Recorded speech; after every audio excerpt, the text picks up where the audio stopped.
Across the channel, very much talking about whether or not equities, the market had found a bottom. Your thoughts? Absolutely agree that we are due for a short-term correction on the upside. In the month of May so far, from the peak down to the trough, we've seen a fall of 9.4%.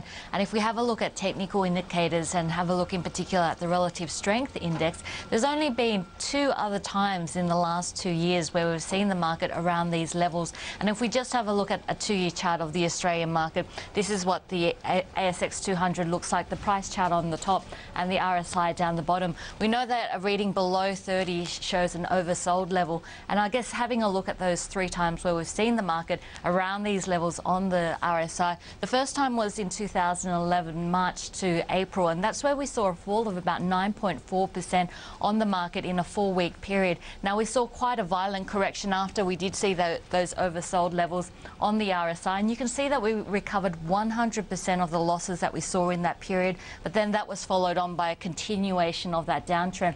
The second time we saw the RSI below that 30 level quite violently was in the same year, where we saw it around the July-August period. Now, this time around, the market actually lost 18.3% in a 3-week period. So an extreme downside movement over here. And you can see that when we saw the correction, we saw a bounce of about 66% of the losses. Now, we've seen it once again over the last week. And once again, it does look like we are seeing a bounce in the market. So if we have a look at that 50% level, that would indicate a bounce to about the 4,230-point mark.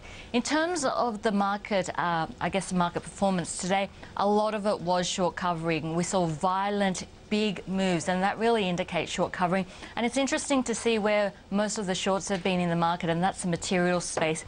Violent moves on the upside, Fortescue up by 5.6%, Atlas Iron by 8%, and Lynas up by a massive 17.9%. And that, combined with the very low volumes we saw, with only $3.3 billion worth of stock being traded on the market, really did provide some impressive performances. Outside of the material space, NAB did well, up by 1.5%. That stock goes ex-dividend on Thursday, so we saw some buying ahead of that, but all up, a pretty impressive performance by the Australian market. But on Christmas time volumes, $3.3 billion being traded. Julia, do you worry though that this risk on sort of bounce that we have seen in equities, it might be undercut as people look to maybe sell into any of these sorts of strength, any of these sorts of rallies? Because as we've seen, news flow still, I would have thought, is dominating sentiments. And that's the key, James. While we are seeing technical levels being extremely oversold, we know that market sentiment and investor sentiment is being dictated by macro events, and that is events out of Europe as well as out of China.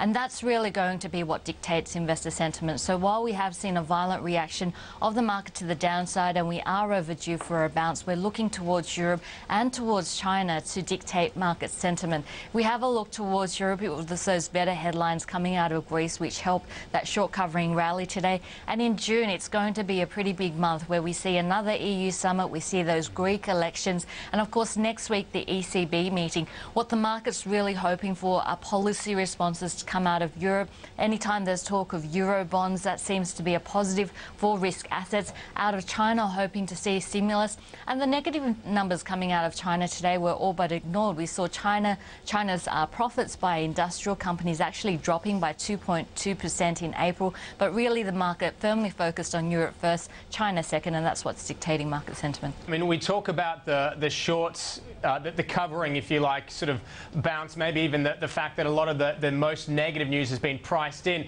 But once we get beyond that, how important to a sustained move upwards in equities is some sort of policy response from some of the nations, as Michael mentions, China, but also the likes of Europe and the US? Well, that's what the market's probably running on at the moment. And that's a hopeful policy response, not only out of Europe, but also out of China and possibly the US.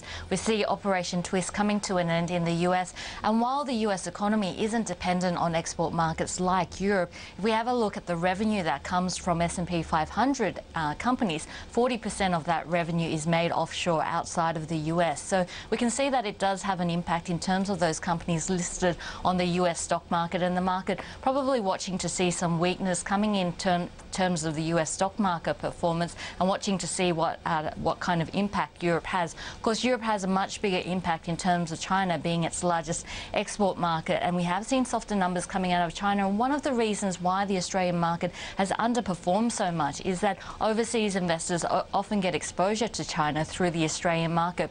And if we have a look in terms of China, the initial thought had been that we had seen growth bottoming out in China in that first quarter at 8.1%, but now it does look like indications that growth could possibly bottom out in the second quarter at 7.9%. The April numbers that we've been seeing out of China, whether they be the trade numbers or the industrial production numbers or the profits coming from industrial companies, do show that the numbers are weaker than what the market had been pricing in. So that adjustment causes some weakness for the Australian market. The market now seeing China's growth bottoming out in the second quarter and hoping to see some stimulus response and policy response to really help our growth in that third quarter and the fourth quarter. And that's what the market's watching for, especially from the Australian market, for the Australian market, and of course Europe. We're hoping to see some sort of deal that will help the Eurozone, possibly in the form of Euro bonds, and maybe strengthening up some of those firewalls to help the banks over there. So